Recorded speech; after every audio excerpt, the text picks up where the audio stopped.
Wicket keeping చేస్తూ Lord's టెస్ట్లో గాయపడి మైదానానికి దూరమైన team India wicket keeper Rishabh Pant 4వ టెస్టుకు ముందు ఫిట్నెస్ అప్డేట్ ఇచ్చాడు.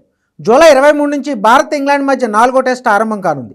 ఈ నేపథ్యంలో తన ఫిట్నెస్ అప్డేట్ ఇచ్చాడు పంత్. సోషల్ మీడియాలో ఓ పోస్ట్తో పూర్తి క్లారిటీ ఇచ్చేశాడు. తన గాయం గురించి క్లారిటీ ఇస్తూ 31 సెకండ్ల వీడియోను పంత్ సోషల్ మీడియాలో పోస్ట్ చేశాడు. దీనిలో ఫుట్బాల్ ఆడుతూ ఫీల్డింగ్ ప్రాక్టీస్ చేస్తూ నెట్స్లో బ్యాటింగ్ చేస్తూ కనిపించాడు పంత్. ఇందులో అతడు ఎలాంటి ఇబ్బంది లేకుండా స్వేచ్ఛగా కదిలాడు. ప్రశాంతతకు సౌండ్ ఉంటే అది ఇలాగే ఉంటుందంటూ క్యాప్షన్ కూడా ఇచ్చాడు. కాగా లార్డ్స్ టెస్ట్లో వికెట్ కీపింగ్ చేస్తూ తొలి రోజు ఆటలో గాయపడ్డ పంత్ ఆ తర్వాత మళ్ళీ కీపింగ్ చేయలేదు. దీంతో ధ్రువ్ జురెల్ సబ్స్టిట్యూట్గా వచ్చి వికెట్ కీపింగ్ బాధ్యతలు చేపట్టాడు. కానీ 2 ఇన్నింగ్స్ల్లో పంత్ బ్యాటింగ్ చేశాడు.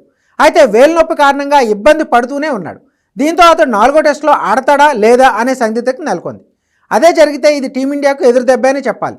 కానీ అందరి అనుమానాలను పటాపంచలు చేస్తూ తాను పూర్తి ఫిట్నెస్ సాధించారని పంత్ పరోక్షంగా చెప్పేశాడు. అయితే అతడు వికెట్ కీపింగ్ చేస్తాడా లేదా కేవలం బ్యాటర్గానే బరిలోకి దిగుతాడా అన్నది తేలాల్సి ఉంది. మరోవైపు 4వ టెస్ట్ మాంచెస్టర్ వేదికగా జూలై 23 నుంచి మొదలు కాబోతుంది. ప్రస్తుతం సిరీస్లో ఇంగ్లాండ్ 2-1తో ఆధిక్యంలో ఉంది. 4వ టెస్ట్లో టీమిండియా గెలిస్తే సిరీస్ను సమం చేస్తుంది. దీంతో మాంచెస్టర్ టెస్ట్పై సర్వత్రా ఆసక్తి నెలకొంది. అయితే ఈ స్టేడియంలో భారత్ ఒక్క మ్యాచ్ కూడా గెలవలేదు.